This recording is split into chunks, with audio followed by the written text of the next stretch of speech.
Audio Jungle. Welcome to your cricket podcast.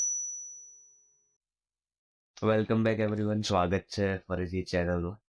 તો પહેલા તો આપણે આરસીબી વર્સેસ કેકેઆર જોઈ નાખ્યું. હવે આપણે જોઈએ એસઆરએચ વર્સેસ આરઆર, જે ખાલી બાઉન્ડ્રીઝમાં ડીલ થઈ હતી. એટલે આપણે સ્કોર કાર્ડથી સ્ટાર્ટ કરશું. આપણે જોઈ શકીએ છીએ આ છે આઈપીએલ કમ ઈએ સ્પોર્ટ. ભાઈ મેં તને શું કીધું, એસઆરએચ ની ટીમ અલગ લેવલ પર છે. આ જો તું આ તો ખાલી સ્કોર કાર્ડ જો, ટોટલ જો, માય ગોડ, મેં તને પહેલા આપણે આ પ્રેડિક્ટ કરી ચૂકેલા છે કે આરસીબી ની એસઆરએચ ની team it's on different level, અને આ વખતે they will make something big, because એક નામ એક એમની બેટિંગ ડિફરન્ટ લેવલ પર એવું કહી શકીએ. ઇન્ડિયા ચેમ્પિયન્સ ટ્રોફીમાં ઓડીઆઈમાં આટલી આ સ્કોર નહીં કર્યા. પણ અલગ લેવલ બેટિંગ લાઇનઅપ છે ને અલગ લેવલ પરફોર્મન્સ બી કર્યું છે. એક પ્લેયર એક પછી એક નામ, તમને એક વિકેટ પડશે અને બોલર્સને ખબર નહીં પડે શું કે રડવું, બીકોઝ બીજો માણસ આવીને મારશે.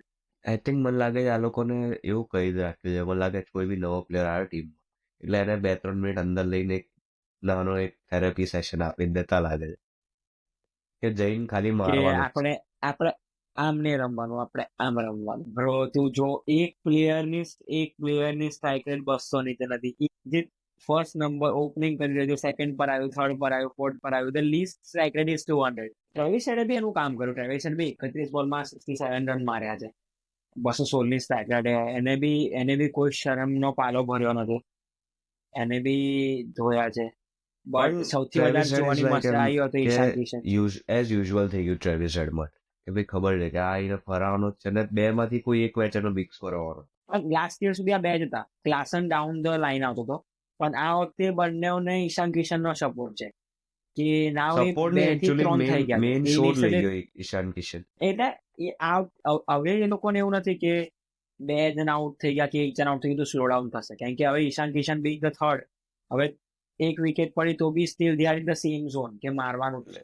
એટલે હવે વધારે ફિયરલેસ થઈ જશે એનો આ જ થવાનું. અને ઈશાન કિશનની અત્યારે પર્ટિક્યુલર વાત કરીએ, 106 રન, 47 બોલ, 11 ચોક્કા, 6 છક્કા, 225 ની સ્ટ્રાઇક રેટ. મતલબ જસ્ટ સમ ફેક્ટ્સ, આ આઈપીએલ ના કરિયરની highest boundaries in one match છે.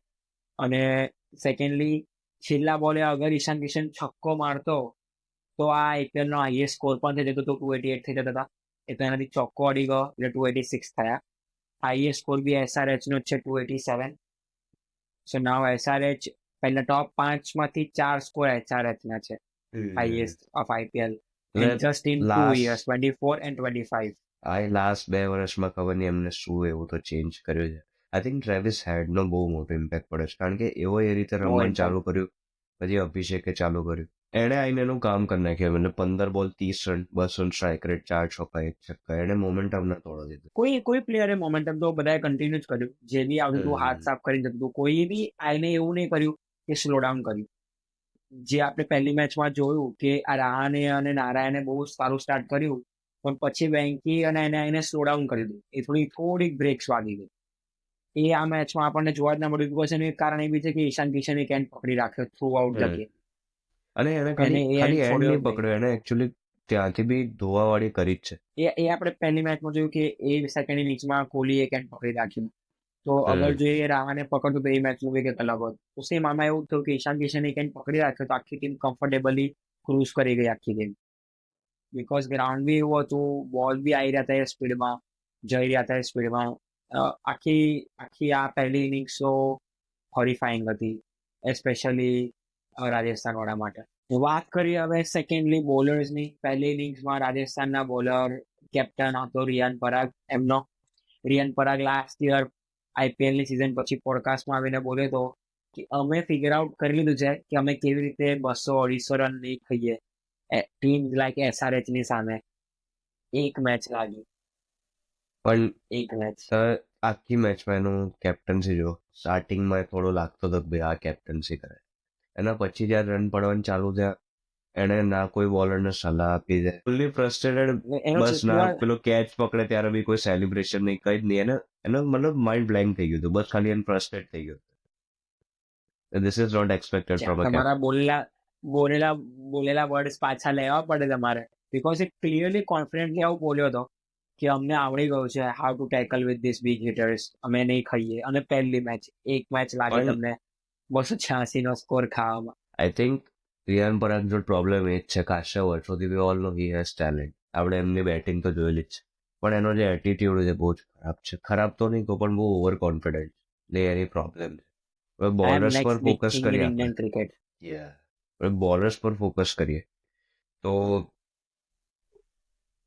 કોઈ એક પ્લેયર સૌથી પહેલા મેઇન બોલરની વાત કરીશું આપણે, જોફર આર્ચર, જે આપણે કોઈ કઈ કીધું હતું કે બહુ જ સારો પ્લેયર છે, એટલે એ ભાઈએ સૌથી વધારે ખાધા છે. 4 ઓવરમાં 76 રન. લાંબી સિઝન છે.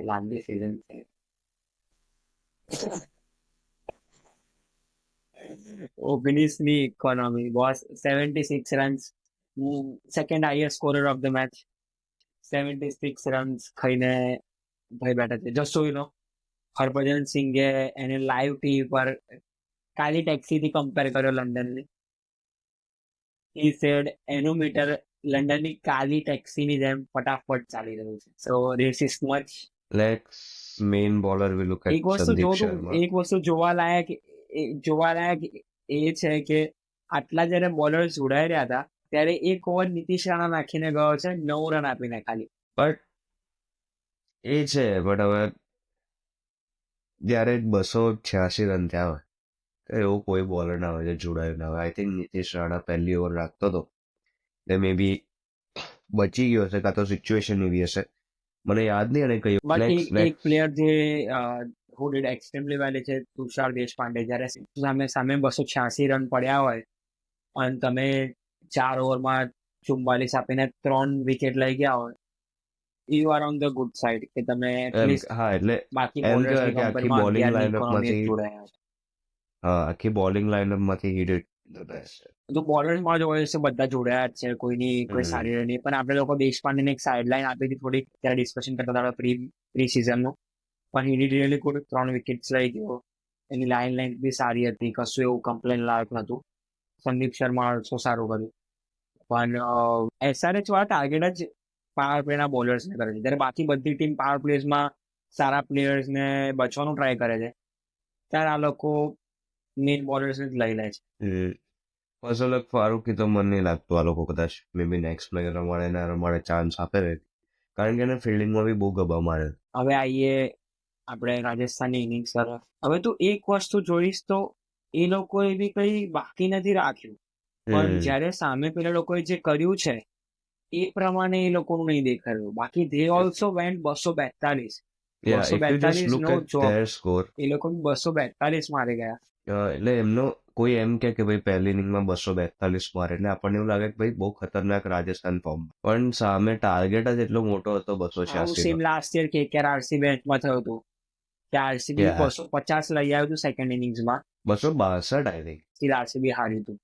ત્યારે આવું જ કંઈક હતું.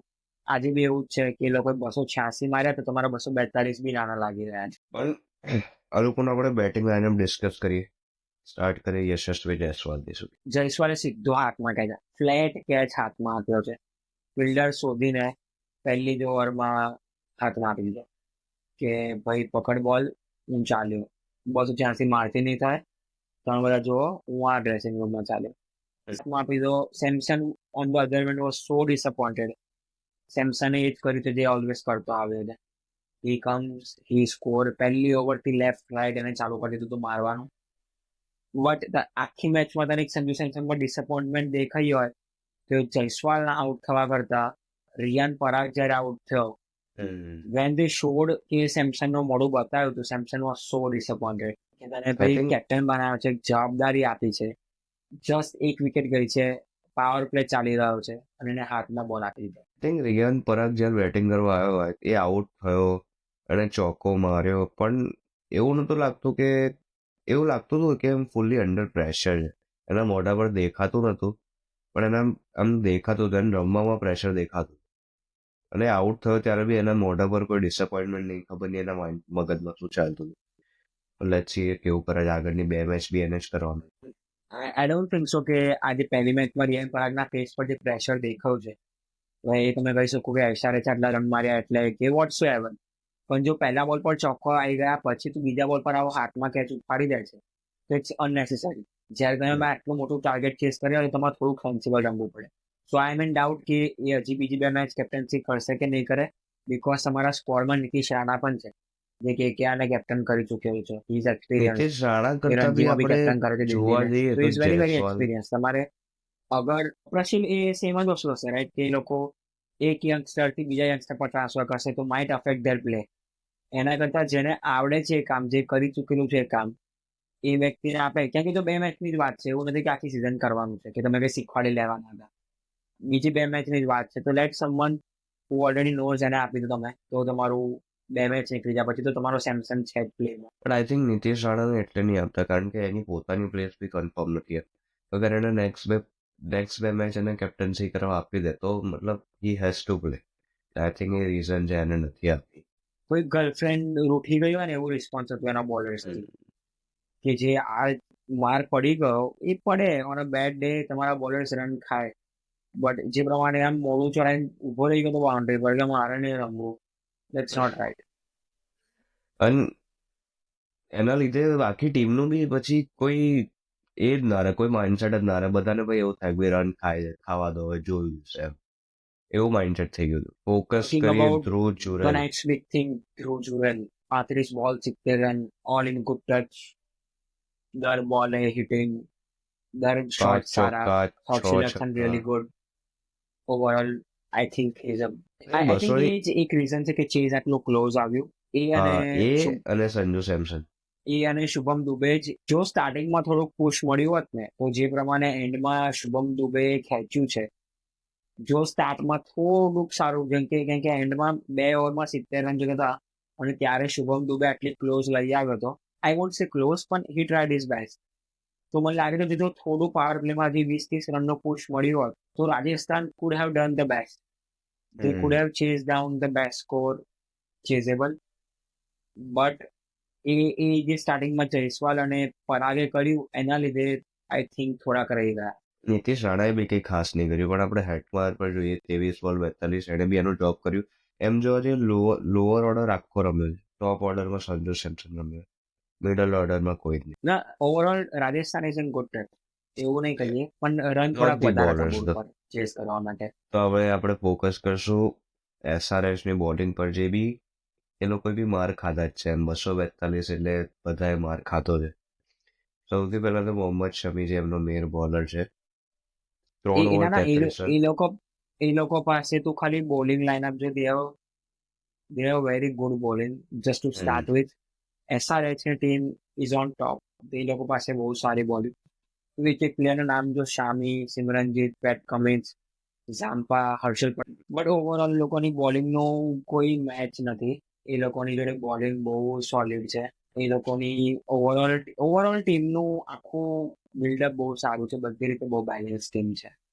હર્ષલ પટેલ 242 પડ્યા તો બી હર્ષલ પટેલની ઇકોનોમી ખાલી 8.5. તો જે 4 ઓવર જે હર્ષલ પટેલે રાખી છે 34 રન 2 વિકેટ 8.5ની ઇકોનોમી. અને મેં એક પોસ્ટમાં જોયું હતું આપણે હર્ષલ પટેલ અને બુમરાહના જો સ્ટેટ્સ રેકોર્ડ કરી આઈપીએલ, એ સ્ટેટ્સમાં હર્ષલ પટેલ ઇઝ વિનિંગ. મેં બી એ સ્ટેટ્સ અમને જ જોયા હતા. On neck to neck for IPL, just IPL, Harshal Patel અને બુમરાહના સ્ટેટ્સ કમ્પેરેબલ છે. We are in same league. ઉપરથી હર્ષલ પટેલ પાસે વધારે વિકેટ્સ છે compare to Bumrah in IPL. So Harshal Patel in IPL is a different character. અને વિથ ધીસ કન્સિડરિંગ ધીસ આ લોકો પાસે બોલિંગ લાઇનઅપ બી બેસ્ટ છે. બેસ્ટ તો નહીં કહું, પણ સારી એવી bowling lineup. Thank you guys. Let's wrap up the second match conclusion. Both teams are good. બંને ટીમ સારી ટચમાં છે. Rajasthan, I won't complain anything. I think just one team had a better day than other. At the end of the day, better team won. SRH is better team. Thank you guys. See you in next video. Take care. Your Cricket Podcast.